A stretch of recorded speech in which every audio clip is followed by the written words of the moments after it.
Welcome, and welcome back, everybody, to the OK Grognard Show. It is Thursday, April 8th, 2021, 10 a.m. Central, in beautiful Lake Geneva, Wisconsin. And we are following up on last week's episode on tricks and traps. We're going to call it Tricks and Traps Part 2. It's looking at Appendix H in this case of the first edition Advanced Dungeons and Dragons Dungeon Master's Guide. It is a fun little thing to do. Hey, 1 week till Lake Geneva Games opens up again next Thursday at 3 o'clock. Stop by. In an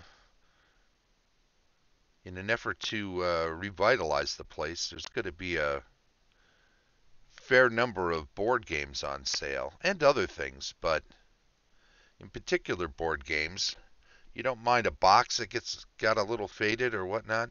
You know, the sun comes in those windows, and if people don't rotate the games around, it hits the same games all the time, and they can get a little faded. And there were a few that had some dings or dents in them, and Jason wants to move those out, move other stuff in, change some stuff around. So you need them to take your money. Yeah, well, they will do that.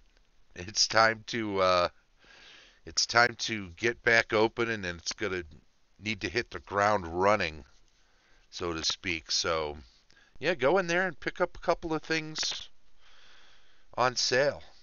He's gonna have a whole bunch of stuff, kind of a dings and dents and fades and stuff sale. So pick up something on the cheap and help the store out at the same time. Everybody wins then. So we're looking at the sections here. Let me see what we got here. Where is it at? Oh yeah, there we go. Features. In particular, I wanted to look over the lists, right? The features and the attributes. These things in combination create a trick, if you will. The features themselves, I started a thread in the OK Grognard Show Facebook group showing these two lists and asking people, if anything comes to mind that you would add to the list. Features here include altar, arch, ceiling, container, barrel, jar, vase, etc. Dome, door, secret door, fire, fireplace, force field. Here we can see a little, I guess it could be magical, but a little sci-fi-ish stuff coming in. Fountain, fresco, mosaic or painting, furnishings, idol, illusion. I would almost think that should be part of the attributes. But machine, monster, passage, pedestal, pillar or column, pit, pool, room, stairway, statue, tapestry, vegetation, wall, well. We're going to slide me over here into the frame. That's a little better. And, we don't have alcove on this list. I think that's a good one for the features list, for instance. You don't mention a floor, although that might be covered somewhat under mosaic. But you go to the trouble of mentioning the ceiling. I think you throw floor on this list as a feature. You have pits, pools, fountains, so you cover a lot of stuff there, things that can be found in a room or in a hallway.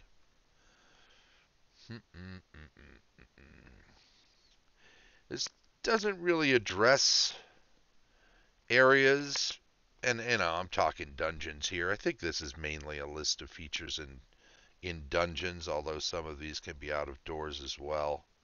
But this doesn't really talk about two level stuff. The stairway there, I guess you could include a elevator or dumbwaiter, even if they're used on a rope and pulley system. It doesn't have to be, in terms of like a modern day elevator. I like vegetation being on there. And I suppose that could include a vine covered wall, or it could include something as simple as a potted plant, or just a weed growing up through a crack in the floor. What is up with that? What if you had something like that, and the trick to it was if you yank at it and tear it up out of the ground, it'll grow back, only grow back more fully. If you do it again, it'll keep growing and growing, and eventually it'll be so hardy it will break through the floor. If you water it, perhaps same situation. And perhaps if this is a way you pass by again and again in the course of traveling, each time you come past it becomes more hardy, as others who have passed through have trod on it or actually yanked it out of the ground for whatever reason. So that's pretty good. What about, we got doors and stuff here. What about like tunnel entrances? I was watching a video on some people exploring a early 1900s, late 1800s mine out in the southwest. Hey Rick, sup? What's going on? Rick and Sarah both in the chat today. We're just musing some more on Appendix H in the first edition Advanced Dungeons & Dragons Dungeon Master's Guide. So we looked at some features. Let's check out these attributes though, because this is another thing here. So I've got this section opened up, but you know what? We can pop that up, pop that up. Let's look at this here. There we go. That makes it easier to see, I think. Ages. Attribute. So I think the idea behind that is, say, you drink from a fountain, and it can do any number of these things to you. You pass through a portal, a doorway, and any number of these things can happen to you.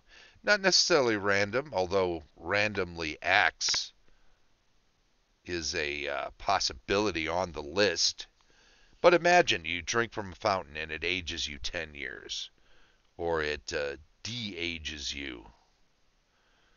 That's called the youngification process for those of you who are not scientific enough to know that already. Animated. You give a door that's animated, it opens and closes on its own, snaps shut, opens up when you get close to it, banging you in the face or whatever. Anti-magic. What if you went through a portal and even at, I'd say, higher levels, and on the other side of that portal was an anti-magic field such that none of your magical items would do what they normally do. They would just become mundane items. Or what if you passed through a portal and that happened, but it was an effect that only lasted, say, an hour? Just long enough to be annoying and to scare you because, of course, you wouldn't know that it's only going to last an hour until that hour is up. That can be disconcerting, throw some players off their game, create interesting and difficult situations for them to have to overcome. Let's say they're used to having wings of flying and levitation boots and things that can help them get beyond a chasm that is there, and now they can't, and there's something happening on the far side that they can do nothing about. A prisoner they were sent to rescue, and now they can't get over to the other side as easily. Spells won't work for that same hour, for instance, so you can't cast a flying spell on someone to get across. You have to go back to your old school means of breaking out the rope and the pitons and various other climbing gear to get yourself to the other side when you no longer have all that magic at your disposal. Get a little old school. Appearing, disappearing. So that's an interesting thing. What if doing something, let's say going through a doorway, has the effect of making somebody invisible for a brief period of time, 10 minutes, 20 minutes, half hour, an hour. What if anybody who passes through that was invisible turns visible? Asks. Well, Riddle of the Sphinx, that's a classic feature and attribute where you are asked a riddle before you can proceed further. Now, in that case, I think the Sphinx actually killed and ate you if you didn't answer the riddle correctly. Attacks you, part and parcel of that. Changes your alignment, or changes an attribute. Raises or lowers your strength. Changes your class. That's a tricky one to play because how do you tell somebody they're suddenly able to cast magic spells but they can't wear the armor they have on already? Minds from body to body. So there's one where the classic Freaky Friday situation, right? So the magic user and the fighter are suddenly in one another's bodies and have to play one another's characters, but play it from the perspective of the character they already were. Changes your sex. Well, they mean gender, of course. And that's a tricky one. I think I'd just throw that one off the list because that's such a fluid concept now that I don't think there's any way to build that into a game without risking insults or to somebody. So why do it? It's usually played for, back in the day, was played for laughs, as if being a different gender than you were was something to fear or to deride. So it was never really a good idea to have that as part of the list, I think. We'll just abolish that one, I think, for my own games. I don't know if I've ever used it. Combination. So a few things off of this list together, right? Collapsing. The collapsing floor down to a lower pit area, or a ceiling that collapses. That's always a good one. A stairway that collapses into a chute. What if you come in through a doorway, or come in through a secret tunnel into the middle of a staircase that goes up and down, but as you go up, you trip something and it flattens out, and suddenly you're going down a chute 2, 3, 4 levels. The directs, well, you could have a statue that points in a certain direction, or you could have a arrow floating in a pool, and perhaps it acts as a compass and gives you true north, or perhaps it points in a given direction toward treasure. Maybe that's a magic item that you can take out of the pool and use in other locations because it will point toward treasure. Disintegrates. That's a nasty, nasty thing. We've talked about that before with the Tomb of Horrors and the sphere of annihilation in the mouth of a bas relief um, face on the wall with an open mouth, and if you reach your hand in, nasty. Distorted, wide, length, width, length, height, depth. Mirrors are good, and that's something we should have added to the features. Uh, you think of funhouse mirrors when you think of that sort of distortion. Or what if you look through a portal and beyond looks like a much bigger space, but once you pass through, you realize it's much smaller. Enlarges, reduces, much like making you invisible or making you visible. That's a nifty little way of changing things. An Alice in Wonderland. Drink a potion and get smaller or get larger. In rages, that can be tricky because you've got to ask your players to play a certain way. You've got to ask them to do something that they might argue their character wouldn't do. My character's always calm. I would never be in rage. Well, this is driving you mad, creating a situation where you become incredibly violent or certainly angry. Electrical shock, if metallic, or magical, if not. You can get an electrical shock from a leather pouch if you reach your hand inside. Perhaps there are coins in there that all hold a little charge and they can do a point of damage. That would be pretty neat to have a magic item. And I've done this before. Hey George, how you doing? Just give them -10 on all rolls. That will enrage them. Yeah, there you go, George. You want to get the player enraged or the character enraged, though. That's the difference, though.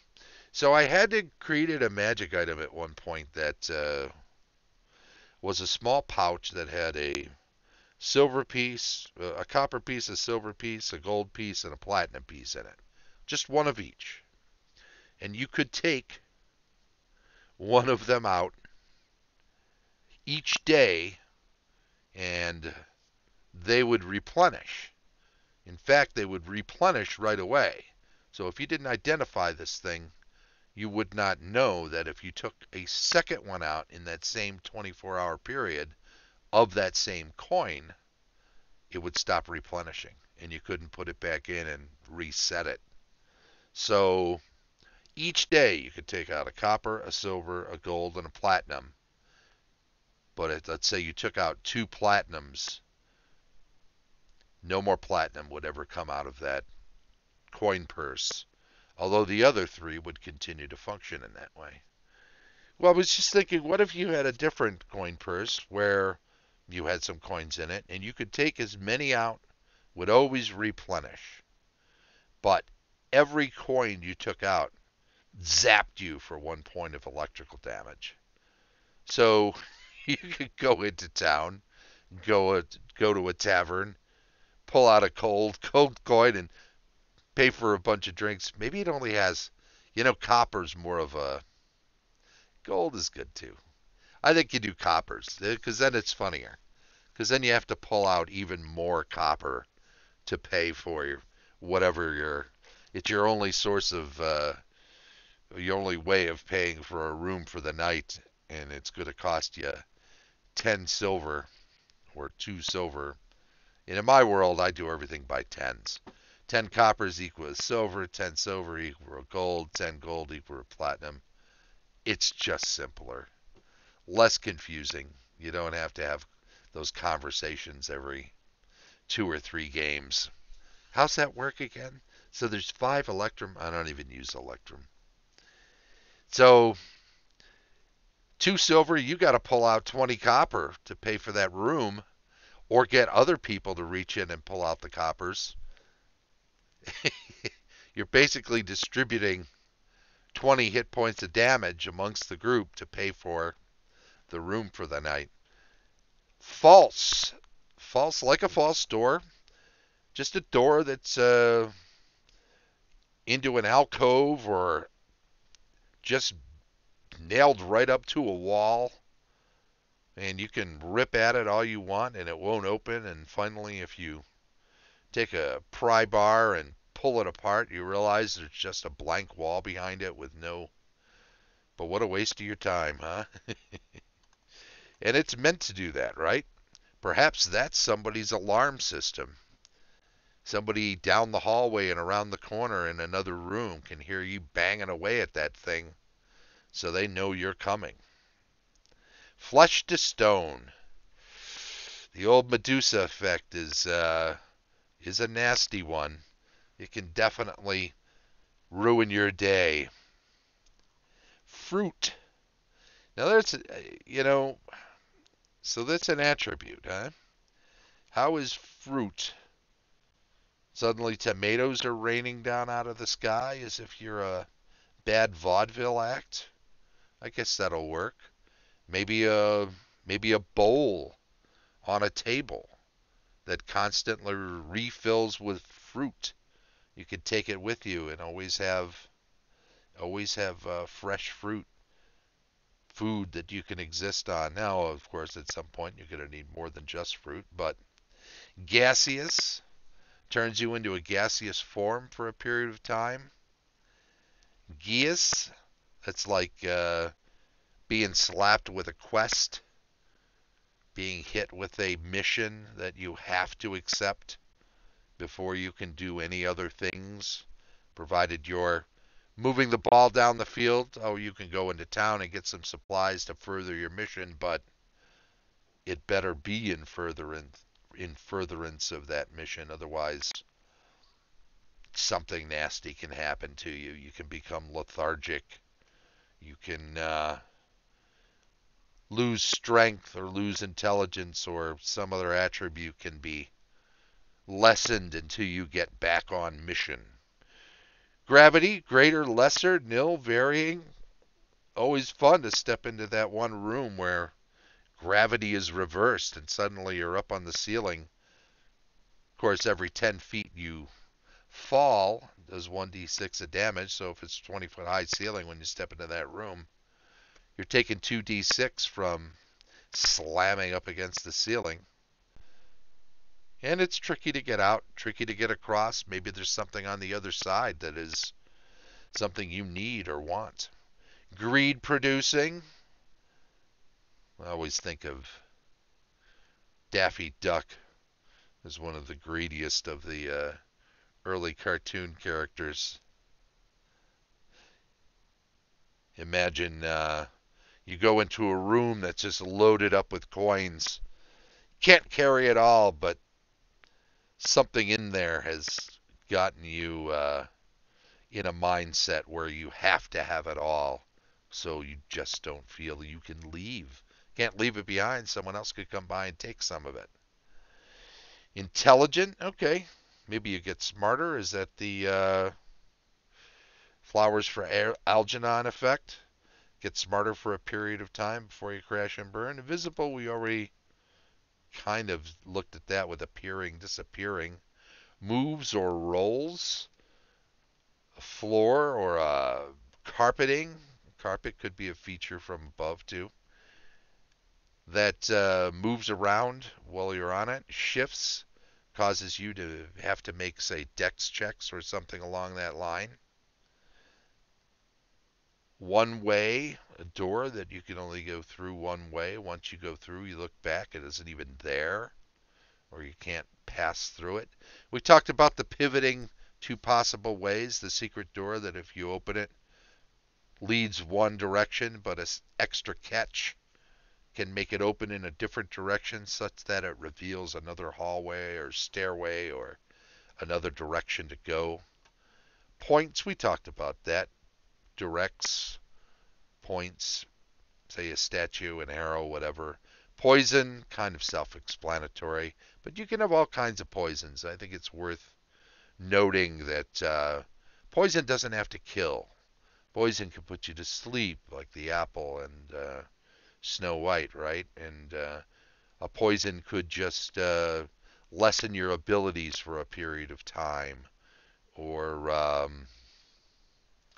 just cause you to be ill for some determined amount of time, or until something else like a cure light wounds or some other magical means of healing you is cast. Cure disease, for instance. Polymorphing, turn you into a frog or a butterfly or something, maybe only for a short period of time. Randomly acts, we talked about. You could just create a list of these things that you appreciate the most and let a random effect happen. Releases coins, counterfeit, gems, jewelry, magic item, map, secret compartment of a chest or underside of a drawer of a desk, a panel on a wall that opens up into a secret vault of some sort. Doesn't have to be big. Just sometimes it's kind of funny if you have a large area and there's only something small within. It makes you think that it got missed when everything else was taken. Resisting, general, specific.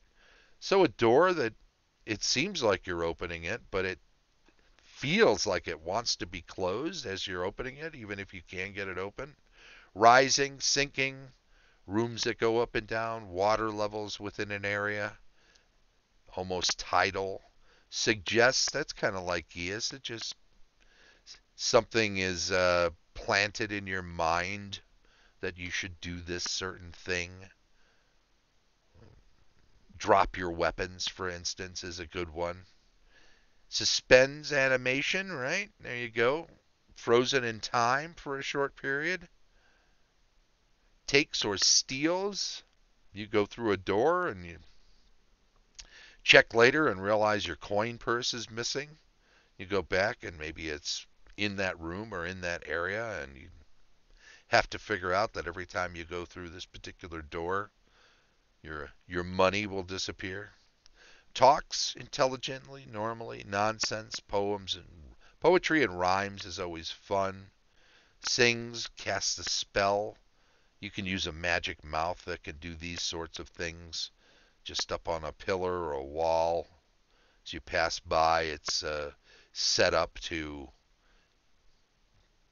cast a spell or to say something nonsensical and just impede your day. Shifting, we talked about that. Passageways can shift, rooms can shift around. One room can be replaced by another room because of the way they move around. Chutes, talked about that. Stairs turning into a chute, but you could just have a straight up chute. Sliding, sloping.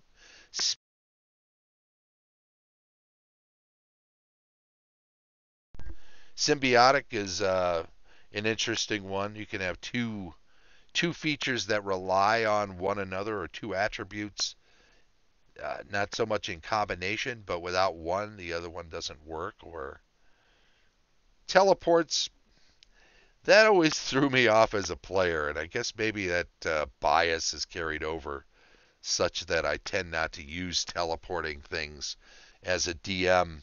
Wish fulfillment, that could get pretty grandiose, so be careful with that one. You could really ruin an entire game when you do that sort of thing. Well, we've gone through the list. I think we're about out of time too, so I am going to say thanks to everybody checking out the stream today. Also, thank you very much to anyone who chimed in as well. I do also want to say thanks to everybody checking this out on YouTube. Now, we do this stream Thursdays and Mondays, or Mondays and Thursdays as the case may be, on the Twitch channel. If you come on there, please do follow the channel. Chime in on the chat. Join us in the conversation. If you're catching up with this on YouTube, it's uploaded after the show, usually within the hour. Feel free to give a thumbs up to any videos you like and enjoy. Subscribe to the channel and click the little bell so you get notifications when a new one has been uploaded. Also, feel free to comment if you have something you want to add to the conversation, or perhaps a tip on how to make the show a little better. And I will say thanks once again to everybody.